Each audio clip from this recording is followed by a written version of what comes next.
Hey, Mitch. Hey, Ed, what you doing? Hey, I'm building my own rocket pack. Oh, awesome, buddy. Yeah, I thought we could go flying. The only problem is there's this damn hole in it. Oh, wait a second. I can fix that. Oh, cool. Here. Thanks. That should do it. Because guess what? We're going to be talking about the Rocketeer. Hey, Ed, Yeah? that's a vacuum cleaner. Well, if it's a vacuum cleaner, do you think it can do this?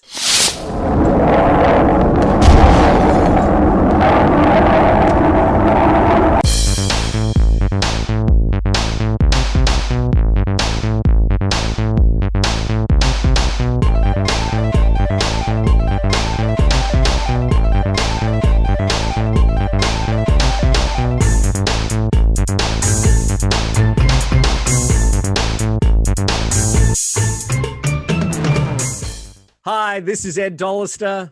And this is Mitch Halleck. And welcome to another episode of Mitch and Ed's Excellent Adventure. We've got a great topic for you today. But before we begin, a big thank you to everyone who's been watching our past episodes, particularly our Superman, the secret history of Superman, and our recent one on Wonder Woman and Wonder Woman 84. They've been going really well. Thank you very much for your comments. If you do like the show and want to find out a little bit more about it, like when there's new episodes, what do you do, Mitch? You just simply hit the subscribe button that you'll see at the bottom of the screen, and you'll be notified when Ed and I do a brand new episode. Plus, hit the like button because that also helps us get more viewers just like you. That'll be great. So we've got a fantastic show for you today. It is the 30th anniversary of I suppose you'd call it a bit of a cult classic. And we're going to be looking at Disney's The Rocketeer. Now, this is a movie and I suppose a comic book that's near and dear to your heart, Mitch. So you're going to be running point on this, and I'll just do some color commentary, I guess. There you go. But what do you, when did you first find out about the Rocketeer? Well, Ed, let's harken back and set the mood. I'm going to sepia tone myself here. Okay. You don't know how painful that could be. I know. Ed? I know. There's some medication for that, I'm sure. So the first time I found out about the Rocketeer, it was from a comic book called Star Slayer. What? It makes no sense, but Rocketeer was not the lead story. It was a backup story that only had 2 or 3 pages in the back of this issue. And this was way back in 1982.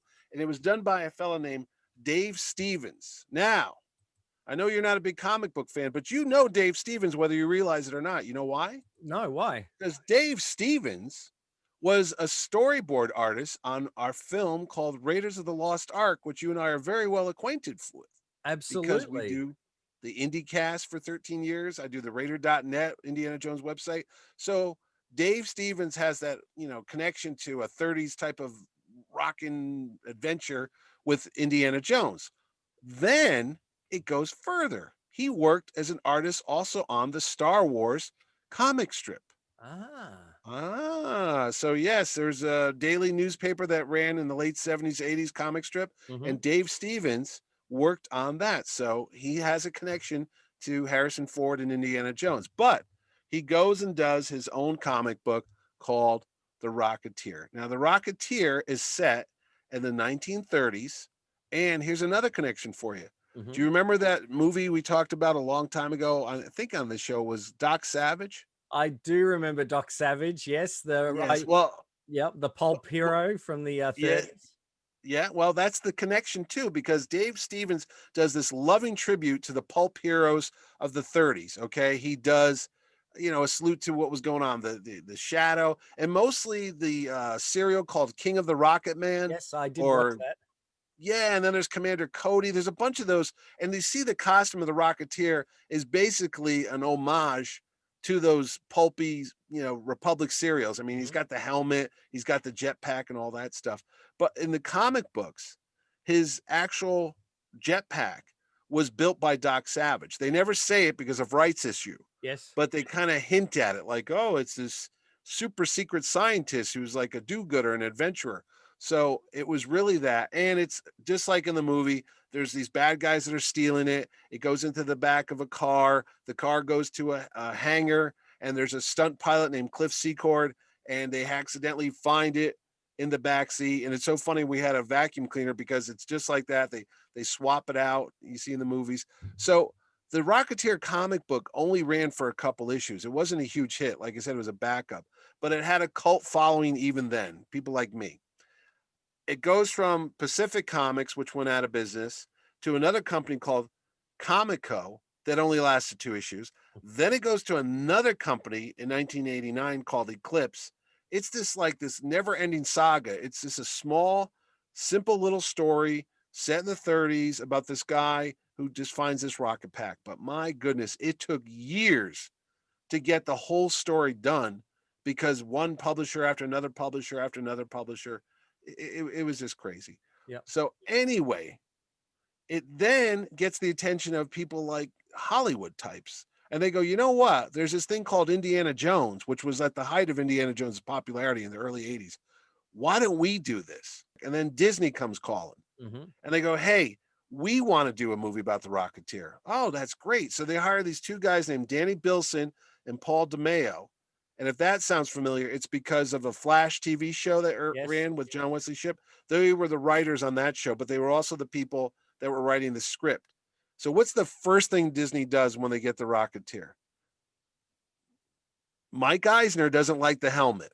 So he says, get rid of the helmet, which is an iconic look for the Rocketeer. It's that Art Deco with the fin on it. Yes. He puts a space helmet on him.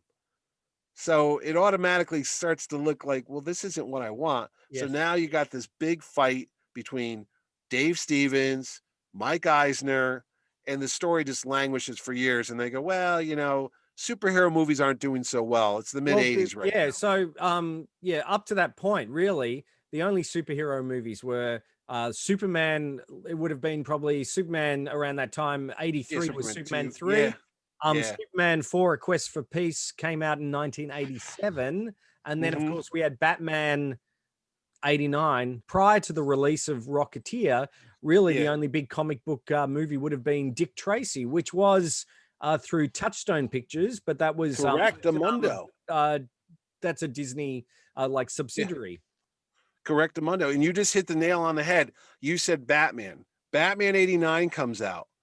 And suddenly they go, hey, let's go back to that comic book stuff we had. What do we got in the pipe there?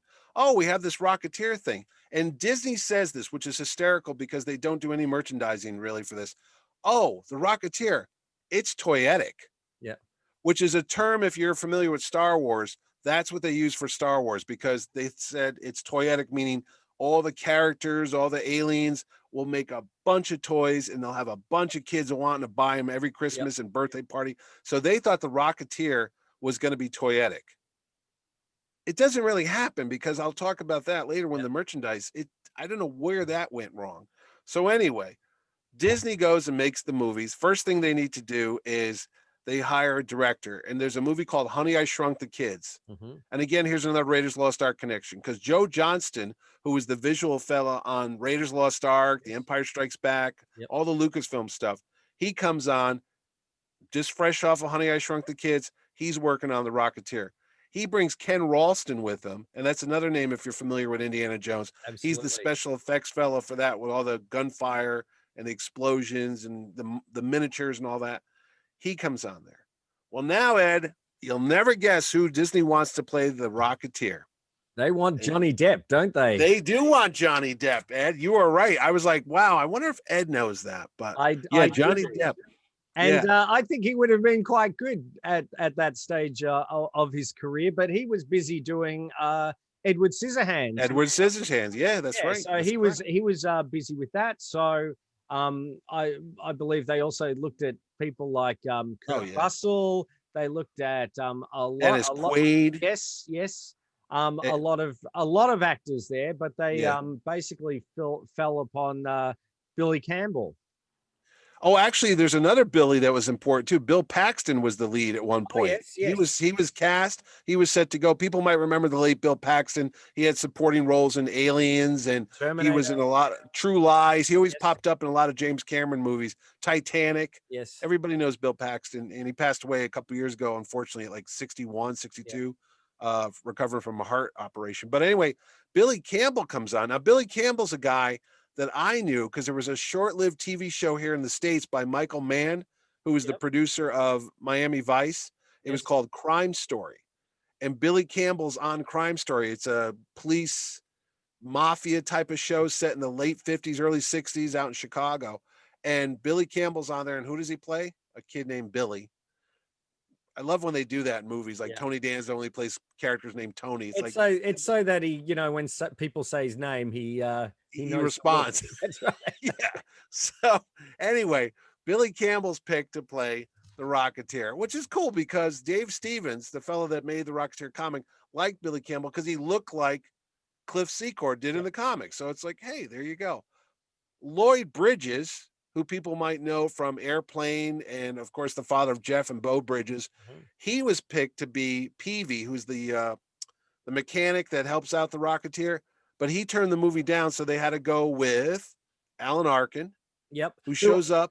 Who always I get confused with Alan Arbus from MASH. From MASH, who's Diane Arbus. Did you know that was her husband? Sorry, who? Diane Arbus was his famous photographer in the 70s and 80s, real world renowned. And Alan Arbus was her husband, which I did not know that till the other day either. I didn't know. No, well, only because the way that Alan Arkin looks in the Rocketeer, he looks a bit with the mustache and everything. Yes, just looked a little similar to Alan Arbus, and the name as well. So anyway, it's like Bill Pullman, Bill Paxton. They exactly. Yeah, all right. And then we got Diane Lane and Kelly Preston. And even Sherilyn Fenn. Everybody's up for the role of Jenny. Now, Jenny in the comics was based on Betty Page. Now, Betty Page is a famous pinup model from the 40s, 50s, known for her risque photo shoots and such. I mean, Disney's kind of like, I don't know about that because she had a bit of a reputation about her. So they're like, can we tone that down a little bit? So what they do is they get Jennifer Connelly, the lovely Jennifer Connelly, who's fresh off of films like Labyrinth, Career Opportunities, Once Upon a Time in America. She gets the part. So she's now part of the cast. And they changed the name from Betty, which it was in the comics, to Jenny. So again, maybe because they wanted her to react when they called her name on screen. That's right. And instead of being a model, as the Betty Page character, she becomes like a Hollywood extra. Yes. I can't stand the backup, Ed. There we go. My special effects team, I fired them all last week. Budget cuts, you know how it is. Yeah. Anyway, so then we go down the list. We got Paul Sorvino from Goodfellas and a bunch of movies. What's funny is they didn't want him. They wanted Joe Pesci, who was also in Goodfellas, and Pesci turns the role down. So when you start to see the Rocketeer and the people that could have been in the movie, it kind of makes it a little bit different. But one person that they hit the nail on the head, and he never gives a bad performance, is Timothy Dalton as the bad guy, Neville Sinclair. And I think that's probably my favorite aspect of the film. He's playing essentially Errol Flynn, the third highest grossing matinee movie star in Hollywood. And he's alluded to, now spoilers, obviously, he's the villain of the piece. He's a Nazi spy. And there was a biography of Errol Flynn that came out in the early 80s that alluded that Errol Flynn was actually a Nazi sympathizer. That's what I'm trying to say. However, it was totally false. It was not. They were just using it to sell the book. None of that panned out. It wasn't true at all. He was not a Nazi at all. He's a Tasmanian. He's a fellow Australian, is he not? Guess he and I were born in Hobart, the same place. In fact, I was born not too far from where he was born, just down the street. So there you go. And it even gets closer. You were both born from females. Yes, that's right. That's right. So it's amazing how that works. But anyway, just like when I always tell you somebody lives right down the street, it happens in Australia as well. You and Errol Flynn were born literally like decades apart, but nearby. Oh my gosh, yes. And unlike Errol Flynn, you are secretly a Nazi spy. Now go back. No. We'll cut that out. So anyway, you go down the list. You got Terry Quinn. Now you're a big fan of Lost. Lost and Hawaii Five-0, and There you go. Terry Quinn is fantastic as Howard Hughes. Howard Hughes, And again, yeah. that's again in the film, or I suppose in the comic, it was going to be Doc Savage. Yes, but they right. decided to, obviously with rights issues and things like that, they decided to change it to Howard Hughes, and he gives a fantastic performance. Oh, And I he's like how great. they weave. And again, it's a little bit like the Young Indiana Jones Chronicles. You know how they weave in historical figures to that story, and I think they've done a really good job with him as Howard Hughes. He's a dead ringer for him, I think. Yeah, and if you're a fan of Deep Space Nine, which I'm just going to say hasn't premiered yet, it's just about to premiere. I think Deep Space Nine is 92 or so, hasn't come out yet. If you watch the film, a lot of regulars that appear on Deep Space Nine, Quark's brother, not Nog's dad, I can't think of his name right now, Max Gronick or something. He's the fella. He plays the guy who steals the jetpack, the rocket pack. Yes. He's in the movie. And then there's a big fella named Tiny Ron, who, if you watch Star Trek, he always was on there. Is like, I mean, the fellow was about 6'8". He was a big actor. In the film, they put makeup on him. Rick Baker, the famous Rick Baker of, American Werewolf in London fame and Star Wars and a bunch of other makeup stuff. He comes and what they do is they put a prosthetic on this actor and they make him look like, they call him Lothar in the film, but he was almost an homage to this other actor who was in the 40s who really looked like that. He was another big horror type of actor, and the name escapes me, but we're going to put it down there on the bottom. So there's a lot of nods to not only the serials, but of the old Hollywood too. That's a big part of the Rocketeer. Like you mentioned, Neville Sinclair is basically Errol Flynn. You get to see W.C. Fields and get to see W.C. Fields at the South Seas Club, which is great. There's a lot of links to what just to The Shadow, which came out 3 years later. It's very similar, and we'll talk about The Shadow in another episode. Well, it's so funny. You mentioned that, and I talked about how the comic book took years to come out. Eventually, Cliff Secord goes to New York, where he's on the trail. He's trying to find Jenny. Jenny, in the comic books, Jenny leaves him after the first adventure with the rocket pack. He gets the rocket pack, and she just dumps him. She just moves on, and he doesn't know what's happening. She leaves him a note, and she's going off to New York with his photographer. So he goes to New York, and then he becomes involved in a whole magician and a murder mystery type of thing. And who does he bump into in New York but the Shadow himself? So in the comics, he meets the Shadow. So again, it's fantastic because, like I said, you had Doc Savage, you had the Shadow. Eventually, I wouldn't be surprised if he was going to meet like Tarzan or other, 30s and 40s. John Carter, who knows? He could have done John Carter. That would have been something. So anyway, the movie goes on. And the other thing is they mentioned this in the adaptation, which is done by Peter David. And it's actually in the comic book. I have the Rocketeer comic book here. So have you been down to Disney in Florida where they have MGM Studios? Yes. And there's a replica of the Grauman Chinese Theater? Yes. They use that to film some of the Rocketeer. Because in the film, when he takes off to go get Jenny, who's been captured by Neville Sinclair in the film, spoiler alert, he flies over Los Angeles. Well, in the story and in the comic, I could even send you a page of it. He flies over a premiere of a film that's going on. And I think it's maybe a Betty Grable film or Betty Davis film. I can't remember off the top of my head. There's a sequence there where a guy falls from the sky or he drops him, and it lands right on the premiere, and they're doing the famous footprint and hands in cement, and the Rocketeer lands with this bad guy, and he lands right in some wet cement. When I think it's Clark Gable. Who's the woman that Clark Gable was married to? She's a famous actress. Not Vivian Lombard. Carol Lombard. Carol Lombard, yes. I think it's Carol Lombard. I got to look at the book. It's been a while. So the Rocketeer lands in wet cement. And he takes off, and his footprints are there. And then they just write the Rocketeer because he's become like this local phenomenon when he disappeared, and everyone's talking about the Rocketeer. And so he flies off to save Jenny. And if you go and watch the movie, she works as an extra. In the comics, she's a photographer's model, Betty Page, Jenny. In the movie, she's an extra. She's a wannabe actress. And she's on a set of what looks like Errol Flynn's Robin Hood. Yes. They recreated that exactly to look like the film back in the 30s, the sets they used for Robin That's right, Hood. with the ending with Basil Rathbone, I think it was. Yes, when they're going up the stairs and he's having that sword fight with them. Yeah, Same that was angle, same great. everything. That's great. Yeah. In the comics, they have Cliff walking through the backlots of 1938, 1939 Hollywood. He also walks through the set of The Wizard of Oz.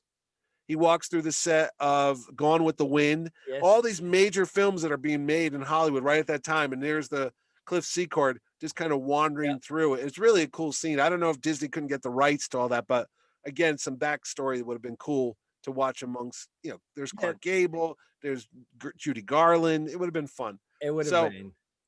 Long story short, he goes and saves Jenny. And, the film has a great sequence at the end with a giant Zeppelin, a Nazi Zeppelin. At the Griffith Observatory. Griffith Observatory is used. Yeah, that's a real place too. It's just a very cool, sweet movie. And then we can talk about what went wrong, Ed, because I will. But I watched it again. It's on Disney Plus, and if you haven't had a chance to watch it, do. It's a great transfer. The sound's great. The score by James Horner. Is amazing. It's a wonderful score. It is reminiscent of Star Trek 2. You sort of hear a lot of those, riffs, but there's that dun dun that's all you need just when something's happening. It builds up. That build up, and it's a great score. But you know what is quite interesting? I was watching it again, and I'm going, hey, that's Clint Howard. It is Clint Howard. And he's playing Monk. And he doesn't even have a line. He just leans in to speak, I think, to Paul Savino, I think he says. And then he doesn't show up again, but he's listed he's not. credits. So, you know who else shows up in the movie? There's two other people. William Sanderson, who plays J.M. Sebastian. Yes, he's Blade Runner. Yes. He's at the diner. Yeah, he's one of the mechanics. Yeah, one of the bad guys come in. He's at the diner eating there, and he doesn't have another part in the movie. Maybe I think he's in the background in the opening sequence. You do see him. He's part of the Alan Arkin's crew, mechanics or something. Okay, yeah, but he's in it, and I met him a couple years ago at a Blade Runner reunion because he's. Why is it JF Sebastian? I believe his name was. Yeah. I just call it, And I said, he said, I had more to do, but they kind of cut it out, which is a shame because he's a great actor. Another actor people might recognize from Superman or Lois and Clark. That's where I know him from. Pa Kent plays Malcolm, the World War I drunk. Yeah. That's where I remember him from. Okay. You're right. Okay. Now what's his name? I don't know. Okay. I can't think he just passed away too about a year or two ago. I'm sorry. We'll put his name up. Very sorry, sir. When we do these shows, we have a lot of notes and a lot of memory, but can't do all of it. Yeah. The other one is, you ever watch The Office? Yes. Do you know the singer that comes out in the South Seas Club? Her name is Melora Hardin. Yes. And she plays Michael's girlfriend in it. I did realize that. Yes. So how did it go at the box office? You might think this is a big blockbuster. It's got an exciting score, big visual effects, comic book hero, but it didn't set it afire, did it? It wasn't. And it's not always the fault of the film. Sometimes it's timing. That opened, I think The Lion King might have opened that week too, or maybe I'm missing. No, Lion King was 92, but I'm thinking of The Shadow that had to deal with that. That was 94. Yeah, maybe that was the Shadow was 94, but I do know that it opened. I think was it around the same week of Robin Hood, Prince of Thieves, which was another historical. It was sandwiched. There was a bunch of movies that opened up. City Slickers, that was Dying Young, I think was Dying Young. Yeah. So the other problem is, and I can tell you this for a fact. So it opens up, it gets $9 million. Not a big thing. They had planned the first of a trilogy. They were going to have another adventure that took place during World War II. Like he's missing, he's on an adventure and falls behind enemy lines. That never canned out. They signed Billy Campbell and Jennifer Connelly for 3 movies. And the funny thing is, they almost had too much method acting going on because they fell in love. They were engaged for a while. Yes. I remember when they were doing the publicity tour for the Rocketeer, they were on local TV shows, and they both had wedding bands on, Yeah. or sorry, engagement rings, and they were going to get married too. And Billy Campbell, I don't know if do they have Champion spark plugs down there? We've It's not, got them, but they don't advertise them on I was TV. going to say the Rocketeer might not have done well, and Billy Campbell's a great actor, and he's been in a lot of other stuff. He's also the heir to the fortune of the Champion spark plugs. His family made those, so he's not really. I'm sure he's upset that the movie didn't do well, but he wasn't really working on that to make all the money. So Sure. that's not a consent or concede, but it is. Yeah. Anyway, so the Rocketeer doesn't make a lot of money. Disney immediately cancels plans for the sequels. It would have been a nice story, but yours truly was upset by this because I had mentioned I was such a huge fan of all the Rocketeer comic books, and I looked forward to seeing it. And they had talented people. Joe Johnston's great. James Horner's great. Yeah. The movie looked good for its time. There's no Oh my gosh, CGI the yet. production, no, the production design, the visual effects were Absolutely. fantastic. Timothy Dalton, one of his best performances, I think, next to like James Bond. And I was going to say next to Prince Baron in Flash. I was Gordon. going to say, of course you would, but no, he's phenomenal. He even talked about it in interviews. He said that was a terrific film. He enjoyed the production. Everybody scratched their heads. They were all like, why did that movie not do well? So before the internet, people used to write letters, and I used to be an art director at a catalog company in Connecticut here, and I was bored. And I was kind of mad that the movie didn't open up big because I wanted another Indiana Jones, because at that point, The Last Crusade had happened, Yes. and they were done with Indiana Jones. So I'm like, this is a great opportunity to introduce another 30s Nazi beaten, bashing superhero. And it's set like Indiana Jones was. It wasn't, superpowers. It was just a normal guy who does the right thing. Yep. So I wrote a letter to Jeffrey Katzenberg, and he must have been just as bored as I did, or was, because he answered my letter. He actually responded it point for point. And I was shocked when I got the letter back. I mean, I don't know what was going on. So this is dated July 23rd, 1991. This is 1 month after The Rocketeer came out. I was so mad when I saw it on June 21st. I went back to my office and wrote him a letter about what they did wrong and why this movie tanked. And he wrote me back, which is, like I said, give him credit. All right. Thank you for taking the time to share your views regarding Walt Disney Pictures' The Rocketeer and a very detailed critique. I wish a larger number of moviegoers felt as you did, that this was the perfect summer movie, but nonetheless, we are proud of the film and believe it will continue to find its audience in theatrical release and ancillary markets. It did. Here we are 30 years later. He was Nostradamus, okay? Yes. With regard to your assessment of the marketing campaign, and this is one of the things I have a problem with, I don't entirely agree with you, but you do raise some interesting points. The decision to release the film, The Rocketeer, under the Walt Disney banner seemed to be the correct one, given the success of other recent, and here's the problem, family-oriented live action films, and the deliberately wholesomeness approach this particular story. People might not remember, Walt Disney isn't the Disney of nowadays. Yep. Back then, they had another branch called Touchstone, which was their more adult films. I think so that did Dick Roger, Tracy, Who Framed Roger Rabbit. was Dick Tracy one? Dick too? Tracy was Touchstone as well. Yeah. Right. Because Walt Disney Pictures at that time, when I even wrote to him, I said, all I remember is another movie celebrating an anniversary was things like Condor Man or The Cat from Outer Space or The Apple Dumpling Gang. When you saw the name Walt Disney, tennis shoes, they were kiddie films. Exactly. That's a problem, because people my age at the time, I was almost 30, I think. I hear Walt Disney Studios. It's not the mega behemoth juggernaut that we know now. Back then in the early 90s, Honey, I Shrunk the Kids. They were all these goofy Fred McMurray, Kurt Russell movies. So I think a lot of people saw the name The Rocketeer. Oh, that's interesting. Walt Disney. Oh, no, I don't want to go see. That's a rated G movie. Yes. So right then they lost an audience right there. But and I think internationally it might have gone under the Touchstone banner. I don't know what it was in Australia. It was released, I think, in the UK and most likely Australia and other territories as Touchstone. But I do know that they, one thing they were thinking was the the poster design where they had that fabulous, which you've got on your box there, I think. Oh yeah, I'll That, tell you what, that this poster, when we did our Mitch and Ed's yes, movie poster show, this was my pick as my favorite poster. I think that and the Raiders of the Lost Ark one, because it is simply gorgeous. But that's another problem.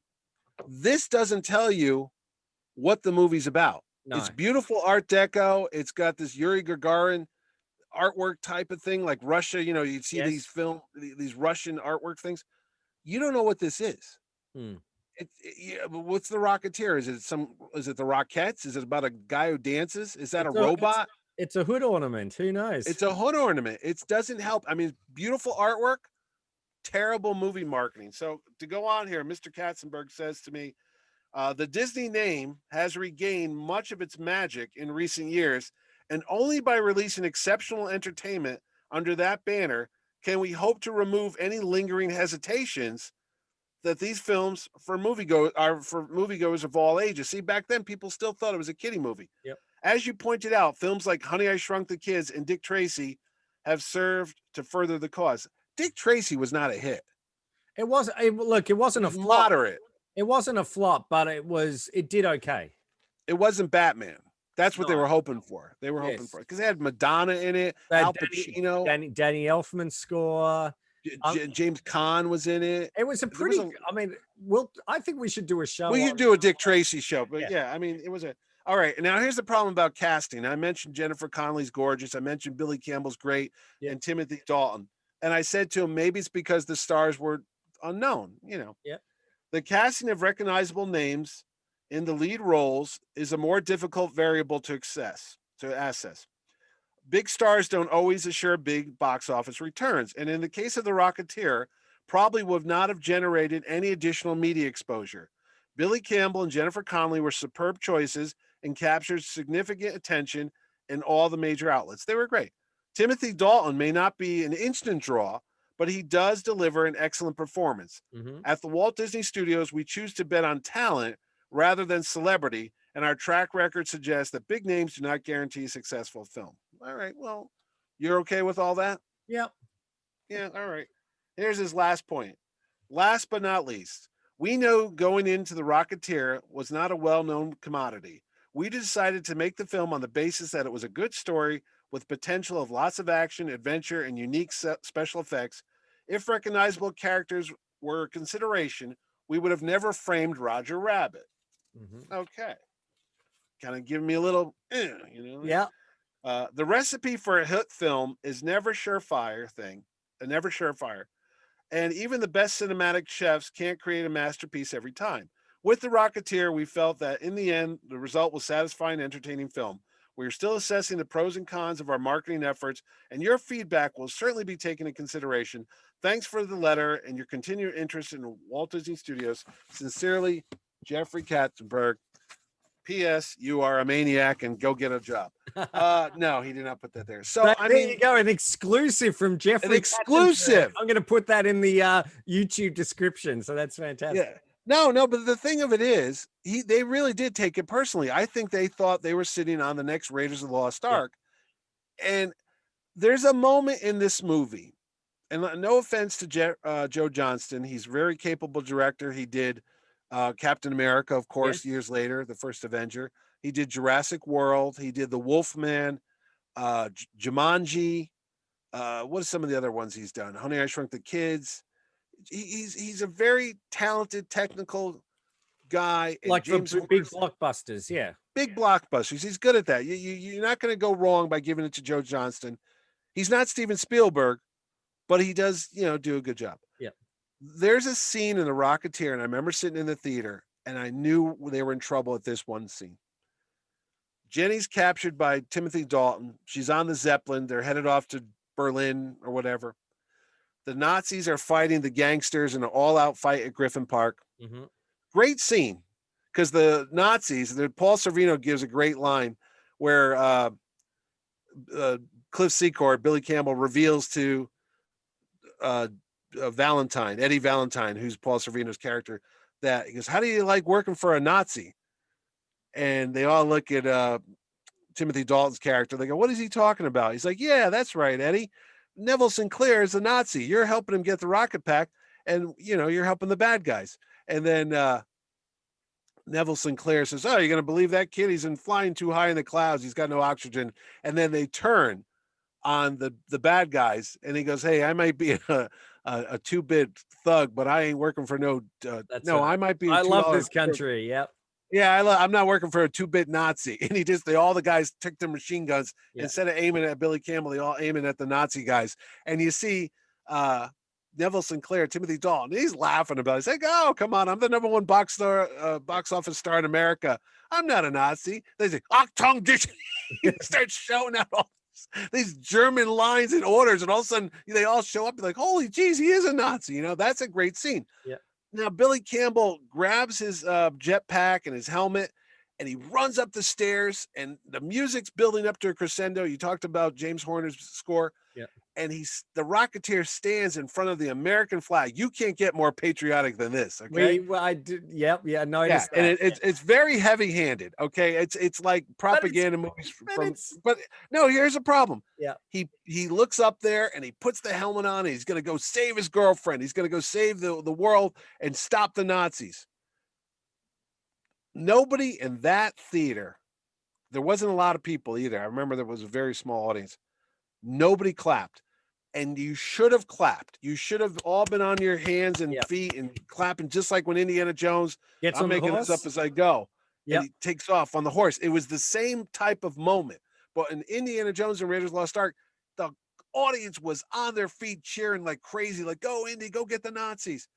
Nobody blinked when he did this. And I don't know why. And to this day, I've never figured it out. But it was that one scene that I said, this movie is not going to be a hit, because the audience was not engaged at that moment. What do you think? Did you know what I'm talking about? I know that moment, and I suppose being an Aussie, we probably, when we're not a super patriotic bunch, like flag waving country, I guess.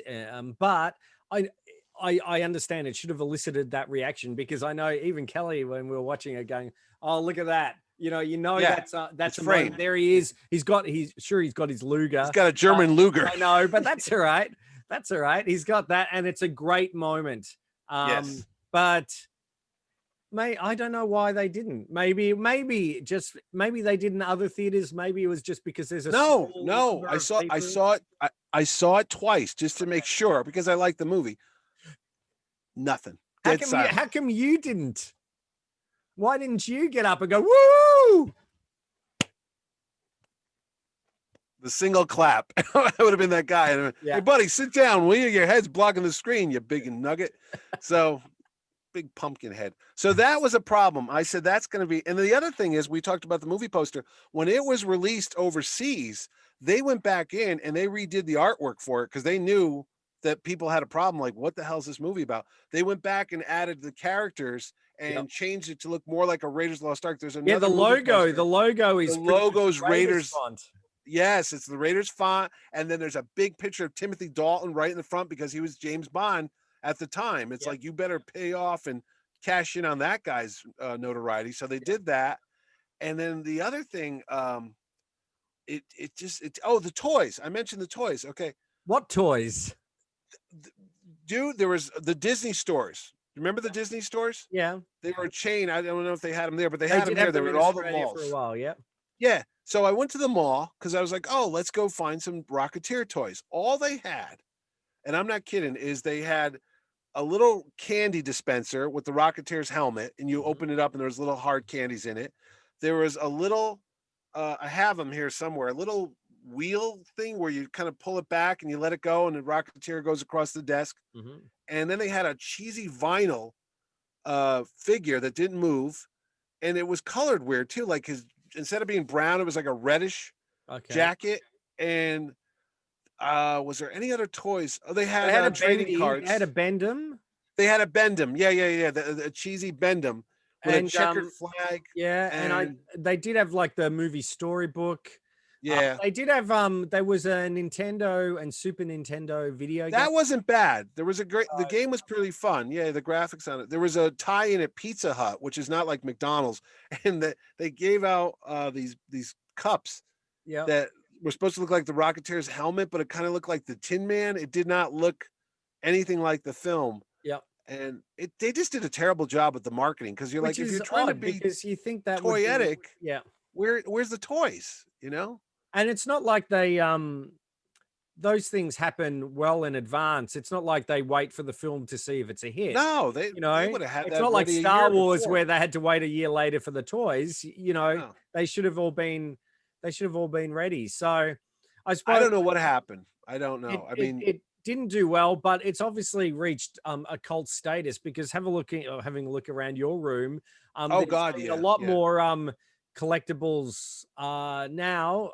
I know for the 25th in 2016, 25th anniversary, Disney brought out some Vinyl Nation Rocketeer figures. They brought out some, you know, nothing too special, some phone No. cases, In fact, t-shirts.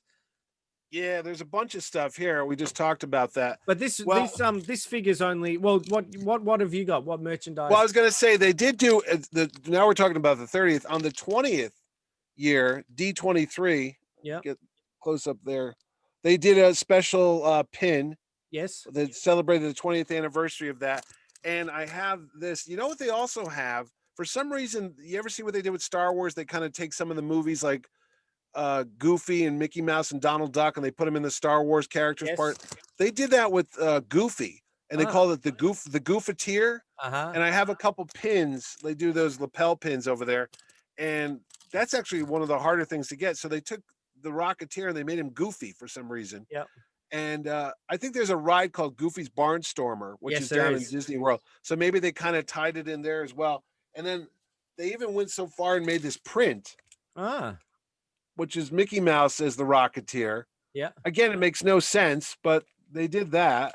And, you know, I don't know. They did what they did, but the Rocketeer lived on in many a book. So I've got this edition, which is like the original artwork, scans of it, graphic novels. I mean, they went to town. They didn't have much to work with because, unfortunately, Dave Stevens passed away at 53 years old from leukemia in 2008. He had a really rare form of leukemia.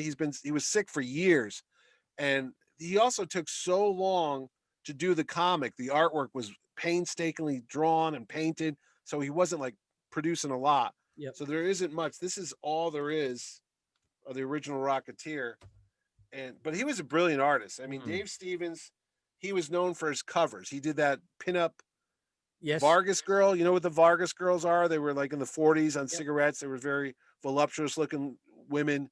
He was that style of cheesecake type of artist and such. So, and here's some more Dave Stevens. This is one of the books here. One of the big difference between the movie and the cartoon is in the comic, the jetpack only has one little fuselage. And in the movie, it's got the two. Two. Yeah, that's how you can tell when you're looking at merchandise what's based on the comic. But this is a real nice feature. It shows all Dave's backgrounds. He knew a lot about typography, so he had some Raiders Lost Ark type of fonts. Yes. The Bulldog Cafe, which is the little bulldog restaurant they eat at, there was a cookie jar that they released when the movie came out, which was shaped like the Bulldog restaurant. That's actually like $200-300 nowadays. And I mean, again, not a lot. There were some postcards that I have that came out, and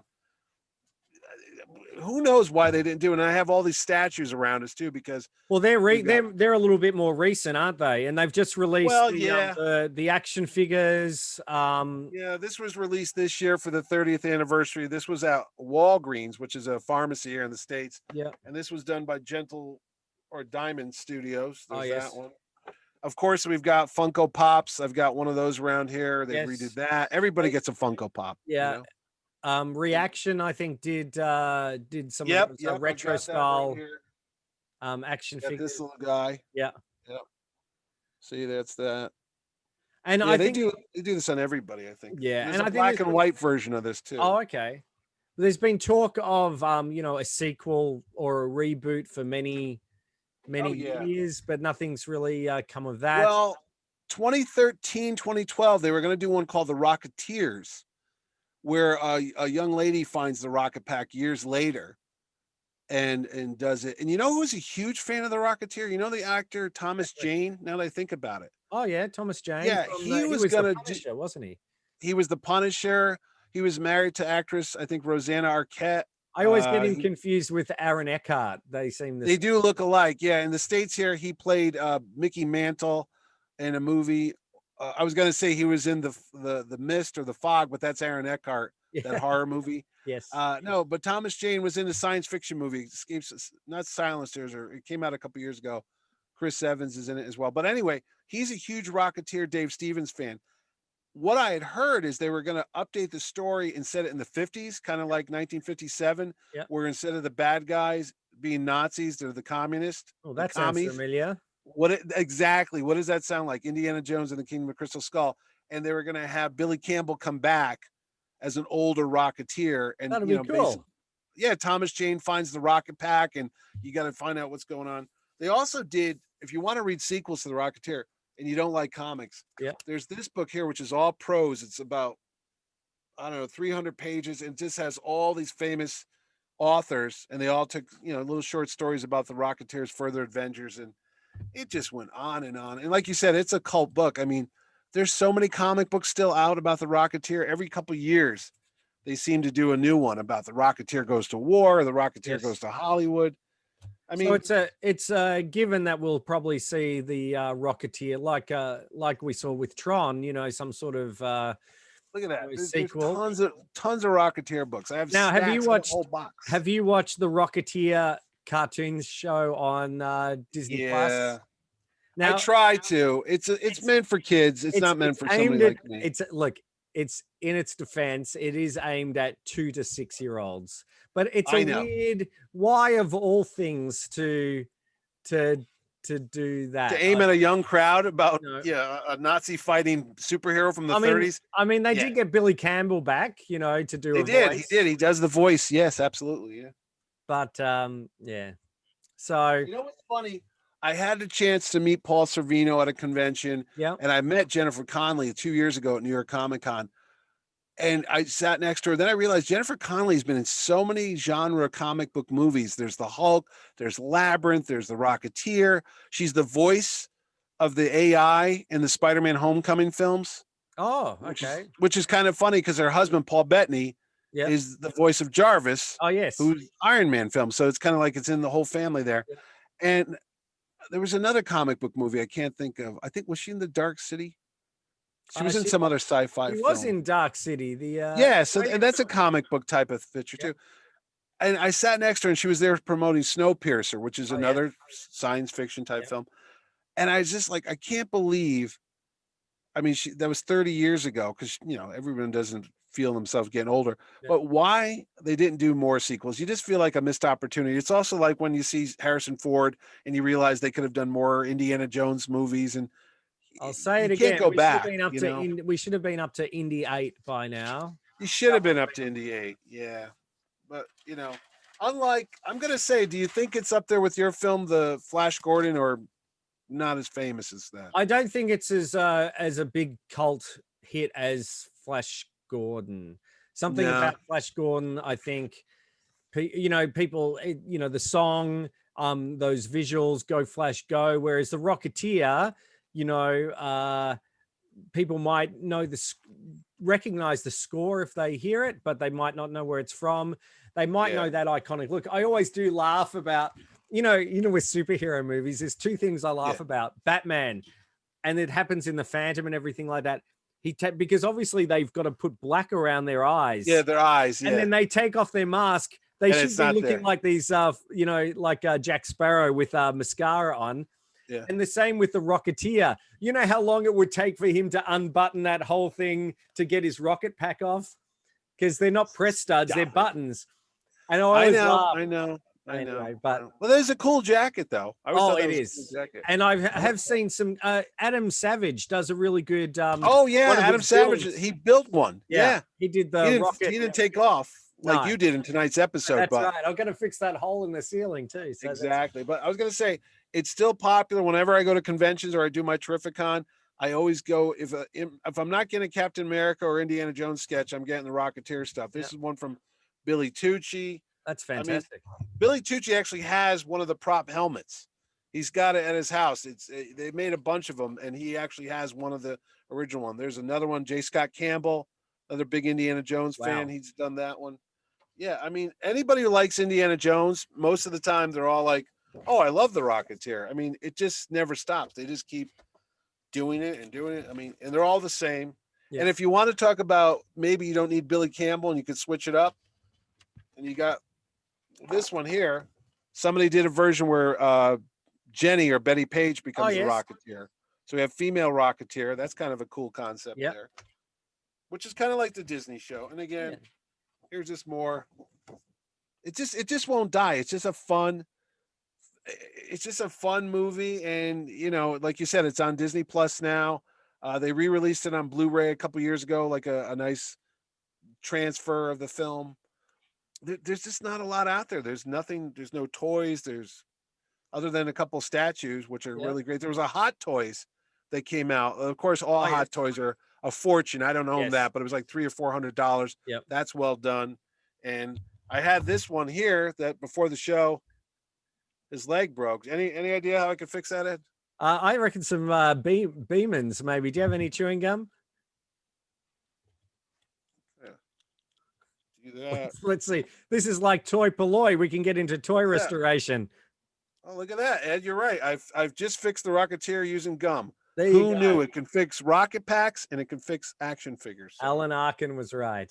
Yeah. So that's our look back at the Rocketeer.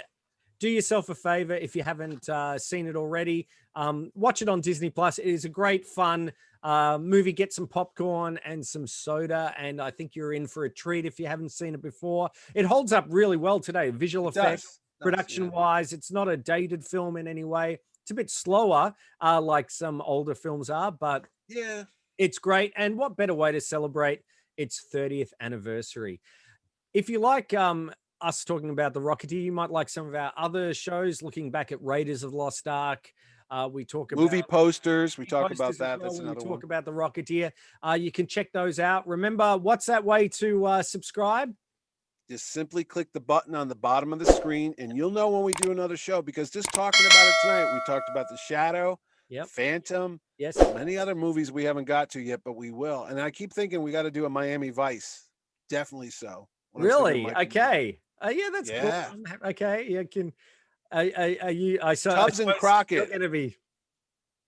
All right. Let's get the music ready. Damn it! I know.